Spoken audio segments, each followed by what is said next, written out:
Bonjour, moi je suis Vicari, pour ceux qui ne me connaissent pas. Ma chaîne, je l'ai ouverte il y a quelques jours précisément pour pouvoir raconter un peu mon parcours ici sur Abidjan.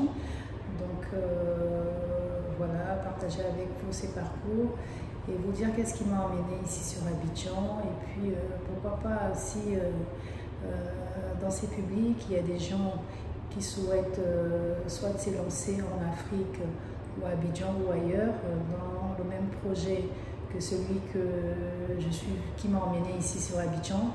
Ça sera aussi pour eux l'occasion de pouvoir au moins avoir soit un interlocuteur ou de savoir s'il peut aussi pouvoir s'élancer ou dans ces mêmes projets ou bien dans un autre. Donc moi je suis Vicari, je suis maman, donc j'ai 4 enfants, j'ai un petit de 5 ans. Je suis infirmière de profession bien sûr en France. Donc le projet santé m'a emmené ici.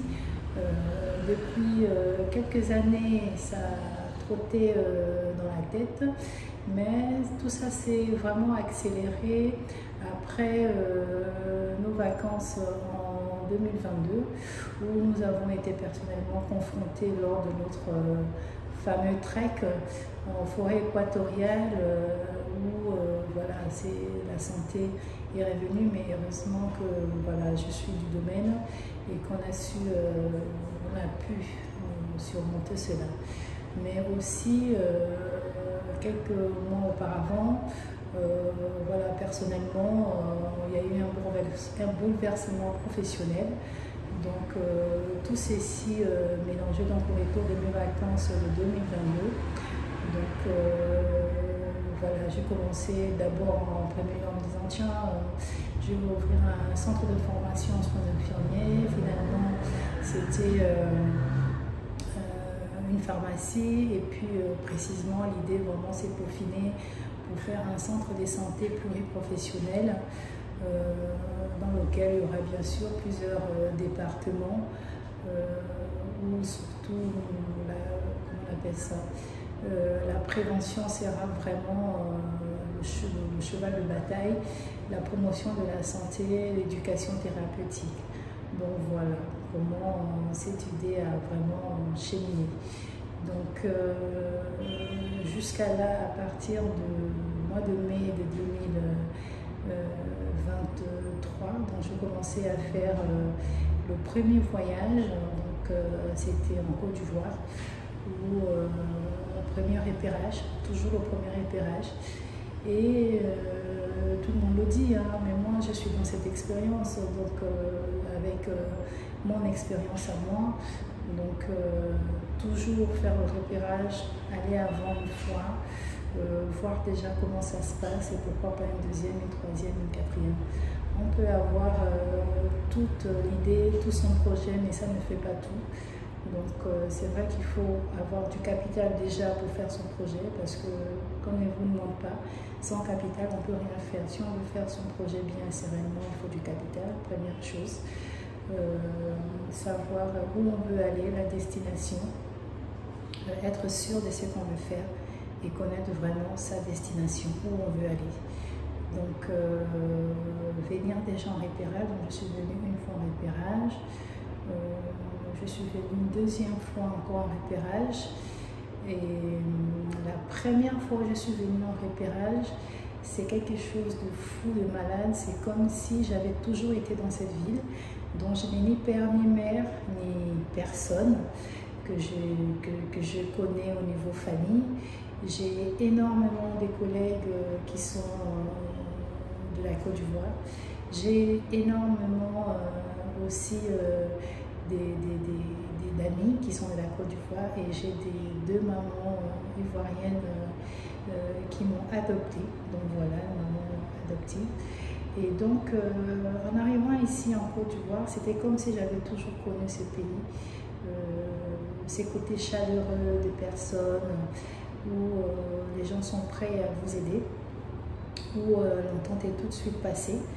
Donc j'ai pu rencontrer ici des professionnels des santé ou le projet santé a pu être dit, un peu voir comment, qu'est-ce que voilà, je souhaitais mettre en place. Et puis avec toutes ces informations prises du terrain, bien sûr, j'ai toujours gardé mon travail en France où j'exerce aux urgences psychiatriques. Donc voilà, où je suis infirmière en urgence psy. C'est un peu l'équivalent du, comment je peux dire ça, voilà, du CPOA, quoi. Donc c'est un peu ça. Donc ces premiers voyages, ça a été vraiment quelque chose qui a boosté ces projets de santé. Donc comme je vous disais dans les autres vidéos, c'est de faire une maison de santé pluriprofessionnelle. Donc avec plusieurs spécialités où on va ici mettre en place des soins coordonnés. Donc ça veut dire que si une personne aujourd'hui voit un médecin généraliste qui a peut-être un problème ou soit de diabète, soit d'hypertension, ben ici on a un diabétologue qui va le suivre, que son confrère généraliste va pouvoir adresser. Et ici on aura aussi une kiné ou un kiné. Donc le kiné ou la kiné prendra la relève. Et par la suite, ici aussi on a une confrère avec qui on va travailler, cardiologue, donc pourra aussi prendre la relève. Donc vraiment c'est un parcours coordonné où le patient ici il fait quasiment tous les soins dont il aura besoin par rapport à sa pathologie. Donc voilà, c'est qu'on a été motivés, j'ai vraiment été motivée, répartie encore de plus belle. Donc comme je disais tantôt, j'avais toujours mon travail, 12 heures par jour. Donc en étant maman avec un petit à ces moments-là qui avait 4 ans bien sûr, et puis les autres qui ont aussi besoin de leur maman. Donc à côté de ça, comme si ça ne suffisait pas, j'avais commencé à faire aussi, comment on appelle ça, la promotion de mes sacs écologiques dont je vous en parlerai dans un autre registre.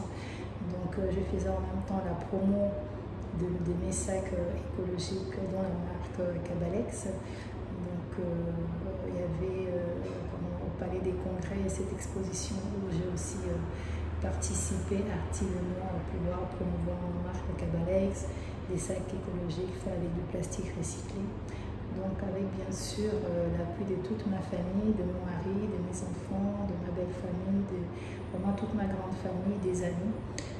Donc j'étais d'une partie dans le projet santé, d'une partie dans la promotion des sacs et d'une autre partie où j'étais maman avec une organisation de fer et de l'autre côté où je faisais ces projets santé et puis bien sûr sa vie des femmes et son travail encore. Donc voilà, ces projets a tellement, c'est vraiment un projet, je ne sais même pas comment je peux vous dire ça, c'est dans les tripes au fait, c'est dans les tripes. Je ne sais même pas comment je peux vous le dire. Je ne trouve même pas de mots. Donc, je me suis dit, si j'ai la possibilité de prendre soin de personnes par ma profession ici où j'exerce en France, pourquoi ne pas aussi pouvoir le faire aussi de l'autre côté, apporter le peu que j'ai, cette petite expérience, pouvoir bien sûr le partager avec des professionnels sur place, avec des professionnels d'ailleurs, de France et d'ailleurs qui souhaiteraient participer à ces projets-là. Donc c'est un peu ça. Donc premier voyage, qu'est-ce que je dis, après la visite des professionnels, donc on s'est dit, bah, tiens, on va regarder un peu les locaux, regarder qu'est-ce qu'ils font en termes de location immobilière. Et puis, première visite, ça n'a pas trop été. Deuxième visite, ça n'a pas trop été. Et ce qui est fou, je vais reprendre là parce que ça, je ne l'ai pas dit, c'est que j'ai commencé à chercher les logements, l'immobilier le vendredi soir. Donc, je suis allée sur un site, comme tout le monde, et puis le monsieur me donne rendez-vous le samedi à 11h. Donc, samedi à 11h, voilà, je me trouvais le vendredi soir. On arrive, la première visite me montre cette maison qui est exiguë, qui est juste derrière là-bas dans cette rue, ça je me souviendrai, là-bas au fond, à l'intérieur, là-bas, où on voit la parabole. Donc c'est une maison qui est un peu cachée, il y avait du monde qui nous attendait. Je me suis dit, mais pourquoi il y a autant de monde pour faire une visite? On m'a dit non, c'est comme ça, c'est normal. Donc ils nous ont fait visiter, c'était très sympathique. Donc on a visité, par contre, je n'ai pas du tout aimé. C'était exigu, c'était pas aussi comme cet emplacement qui est vraiment en plein carrefour, où il y a une très belle visibilité. Donc il y avait un grand pan de mur qui barrait complètement la luminosité et qui était loin de la rue. Alors, je me suis dit, le temps que les gens arrivent, qu'ils doivent garer, qu'ils doivent chercher, ça ne va pas aller. Et puis le monsieur me dit, bah, si vous n'êtes pas satisfait de cette visite, j'ai une autre que je pourrais vous proposer. Et c'était ici. Donc, on arrive, le monsieur, il nous fait visiter bien sûr. Et moi, j'ai commencé à lui poser la question. J'ai dit, bon, monsieur, c'est quoi le mètre carré ici? Il ne sait pas, on me dire à peu près. J'ai dit, ben, le prix, donc il ne savait pas non plus. J'ai dit, ben, je vais voir le responsable, le propriétaire des lieux. Il me dit, non, le propriétaire des lieux, on ne le voit pas comme ça. Nous, on va prendre votre numéro. On va essayer de donner votre numéro à un autre agent, donc un deuxième agent. Et puis, c'est à l'issue de cela que vous aurez la suite pour toutes vos questions. Donc voilà, j'ai dit à la personne qui m'a accompagnée, je lui ai dit bon, on va aller manger. Donc et puis après on reviendra à tout ça. Donc, on est allé manger et je me rappellerai toujours, c'était notre restaurant hors notre hôtel. Donc on est parti manger. C'était au Café des Jardins. C'était ce premier restaurant qui était l'hôtel Café des Jardins, où on a mangé. Et puis j'ai pris ces desserts que je prends maintenant tout le temps, qui est ce pain perdu dont je vous recommande, caramélisé avec une petite coupe de glace à la vanille. Donc vraiment, si vous venez sur Abidjan, n'hésitez pas à aller. Là, je vous raconte vraiment toute mon histoire ici, comme je vous ai dit. J'ai mis du temps avant de pouvoir communiquer là-dessus parce qu'il y avait énormément à faire, il y a encore énormément à faire. Mais je pense que maintenant, il est temps que je commence petit à petit à pouvoir un peu donner ces parcours, vous raconter et que vous puissiez aussi nous suivre dans cette expérience. Donc après manger, j'ai dit à la personne qui m'accompagnait, j'ai dit bah, tiens, on va partir et puis on va demander au gars qui est le propriétaire. Donc cette audace, c'est vraiment quelque chose. Et l'audace, provoquez votre chance. La chance, ça se provoque. Provoquez-la. Ayez de l'audace, même si on vous dit non, cherchez ailleurs. Ça, je l'ai apprise. Je l'ai apprise de ces projets. Je l'ai apprise de ces parcours. Avoir l'audace. Ne pas avoir froid aux yeux. Pourquoi? Mais ayez de l'audace dans ce que vous pensez que vous voulez réaliser vraiment sans vous de la peine. Ça veut dire que dans 1000 ans, dans 500 ans, vous pourrez regarder en arrière, vous direz, je ne regrette pas ces parcours, je ne regrette pas de l'avoir fait. Même si vous n'arrivez pas au bout, mais déjà le chemin que vous avez réalisé, vous serez fiers de vous. Donc on est revenu. Et puis on demande au gars, qui est le patron? Le monsieur dit non, on ne parle pas français. Et puis la personne qui m'accompagnait parle français. Donc on essaie de discuter un peu. Non, le propriétaire il est en haut. Et puis on monte, on arrive, on nous dit bon, le propriétaire c'est le troisième. On voit ses propriétaires. Un monsieur mais vraiment très sympathique, un monsieur d'un certain âge qui était le propriétaire même. Il nous parle, il nous dit il n'y a pas de souci, vous voulez louer, il n'y a pas de souci, mais je vais vous mettre en relation avec mon fils. Donc on voit le fils. On voit le fils, excusez-moi, ça a coupé tout à l'heure, on voit le fils et puis on explique au fils ce qu'on veut faire de son local, quand on veut le récupérer, quand on veut prendre le local et voilà, donc on discute de tout ça. On nous dit non, il n'y a pas de souci, si vous avez besoin de local pour votre projet, il n'y a pas de souci. Donc on repart en France. 2 jours après, on était répartis en France.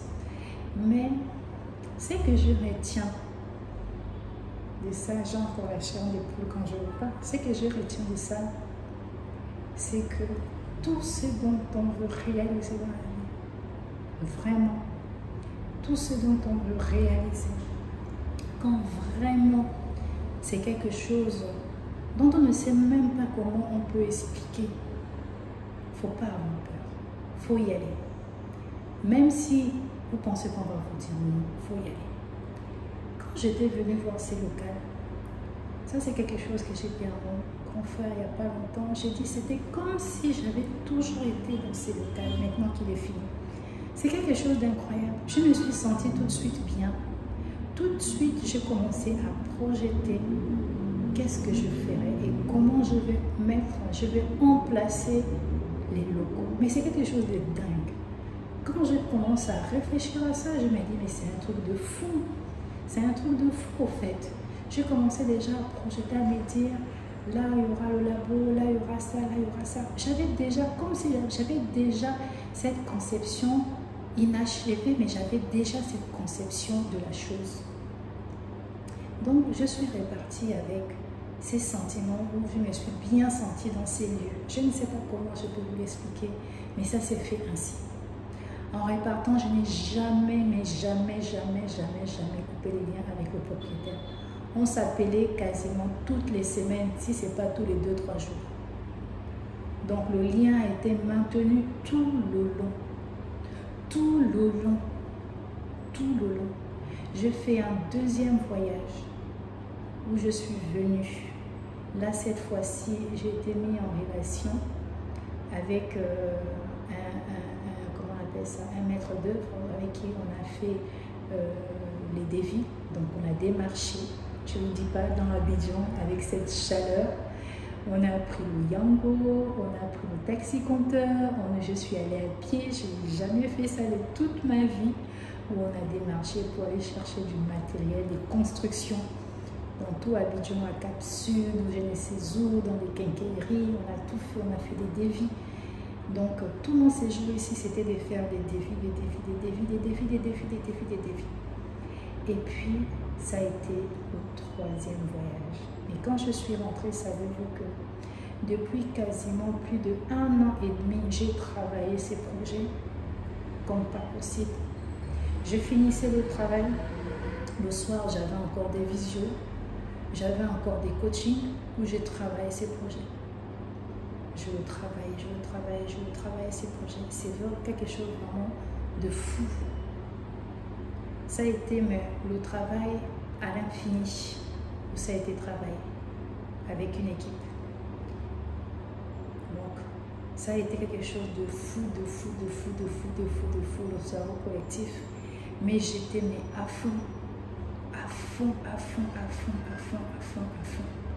de travailler en amont, d'appeler les gens ici en Côte d'Ivoire, de demander ça au niveau médical, au niveau de statut, la création d'entreprise. Ici, on a été mis en relation avec un juriste avec qui on a fait tout ça. Donc, ça a été quelque chose, le contact n'a jamais été rompu, quasiment toutes les semaines, c'est pas tous les 2-3 jours. Aussi pour savoir où sont on est, qu'est-ce qui se passe. Tout en sachant que j'avais une vie en France, j'ai toujours une vie en France, et une vie à Abidjan, mais par téléphone. Donc, je ne vous dis pas, ça a été quelque chose, plus ma vie des mamans. Heureusement que j'ai vraiment un mari formidable qui m'accompagne, ainsi qu'une grande famille et des amis. Donc, dites-vous que j'avais double vie en parallèle. Une vie en Europe, une vie en Afrique, où je travaille de l'autre côté, où je monte un projet par ici, où j'ai d'autres projets de l'autre côté. Donc, le deuxième voyage, ça a été vraiment le devis pour avoir des prix concrets. Et là, on a eu des devis en tout genre. Des devis à plus de 100 millions d'euros, des devis de tout genre. Des devis incroyables. Dans l'infographie, dans l'architecte, dans plein de choses. Donc ça a été un truc de fou. Jusqu'à ce que on est finalement tombé par un devis qui était pour moi plutôt un devis qui pouvait lancer le projet des travaux du local.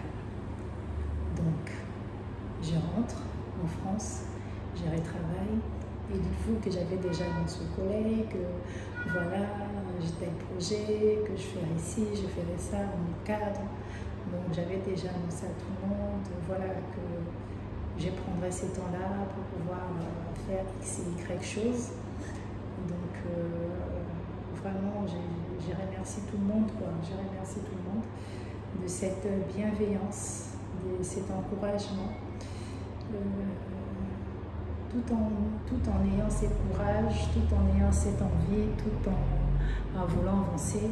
Mais j'avais aussi la peur parce que c'est quelque chose d'inconnu que je ne connaissais pas et que j'avais jamais fait ça de ma vie. À la maison, je fais du bricolage, j'aide mon mari, on avance pas mal de travaux, mais ces très grands chantiers où on faisait du sol au plafond, du carrelage, à la pose de la climatisation, à la pose de tuyauterie pour poser des toilettes, des lavabos, j'avais jamais vu comment on posait des toilettes et des lavabos, j'avais jamais vu comment on faisait de la tuyauterie dans la terre pour mettre de la climatisation.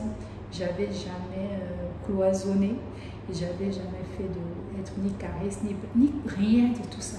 Mais ici, c'est comme si j'avais fait ça de toute ma vie. J'étais quasi la seule femme dans un chantier où il n'y avait que des hommes. Donc c'était un truc de malade. Donc, je suis repartie et me voilà revenue pour le 3e voyage. Je ne sais pas pourquoi la luminosité n'est pas à son truc, c'est tout noir.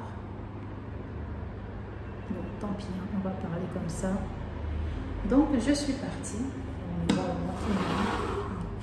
Je suis partie et puis pour préparer mon retour et pouvoir annoncer les travaux. Mais je pense que là, je vous réserve la surprise. Si vous voulez savoir la suite, je vous invite vraiment à vous abonner sur cette chaîne parce que c'est une chaîne à rebondissement. Quand je vous dis un rebondissement, ça n'a pas de mots au fait. Pour vous dire comment ça a été mon 3e retour, ce qui a été fait, où j'en suis aujourd'hui dans ce parcours de maison médicale, qu'est-ce que j'ai réalisé jusque-là. Aujourd'hui, on est le 4 avril, si je me... Voilà. Qu'est-ce qui a été réalisé, qu'est-ce qui a été fait, où j'en suis. Mais vraiment, je vous invite à vous abonner massivement pour pouvoir suivre ces parcours, mais surtout aussi encourager parce que les soins de santé, on en a tous besoin, peu importe le continent où on est, surtout encore plus ici, où les soins de santé est un luxe. Et vraiment, la vision que moi j'ai, c'est que les soins de santé puissent être accessibles à tous, mais que ce soit des soins de santé de qualité dans lesquels la dimension humanitaire de l'humain, le respect, la dignité, la bienveillance et l'empathie soient de mise, où on remet le patient au centre de toute notre préoccupation, où les soins de santé n'est pas qu'un mot vain, mais les soins de santé soient vraiment les soins de santé au service du patient. Donc c'est cette vision que moi je veux apporter, où les professionnels d'une part de la diaspora vont travailler avec les professionnels ici en Afrique, où on va apporter un diagnostic qui soit fiable aux patients, des soins de santé qui soient de qualité aux patients, où le patient retrouve juste où il améliore son bien-être. Donc c'est vraiment ça la philosophie, apporter des soins de santé qui soient centrés sur le patient. Ce n'est pas le médecin qui le voit, mais c'est le patient qui est là, où le médecin, où le professionnel est au service du patient. Donc si vous voulez connaître plus, vous vous abonnez massivement sur cette chaîne et là on parlera de mon retour au 3e voyage où les travaux vont débuter. Voilà, donc je remercie énormément tous les soutiens, je remercie énormément tous ceux qui ont participé et tous ceux qui participent encore vraiment à ces projets. Et sachez qu'on tient bon parce que notre centre de santé pluriprofessionnel, voilà, il verra son jour. Il y a énormément de choses qui ont été réalisées et voilà, on a cœur à pouvoir apporter notre petite contribution à la population. Je vous dis à très très bientôt. Abonnez-vous massivement, pour avoir la suite. Abonnez-vous massivement pour avoir la suite. C'est une chaîne où je veux mettre ces parcours de santé. Donc je veux partager avec vous ce parcours dans toute sa dimension, où je vous donnerai aussi des conseils, je vous donnerai mon expérience du terrain, je vous mettrai aussi en relation avec certains partenaires fiables avec qui je travaille sur le terrain. Donc n'hésitez pas, voilà, n'hésitez pas, parce que c'est le cerveau collectif qui gagne toujours. Donc voilà, je vous dis à très très bientôt.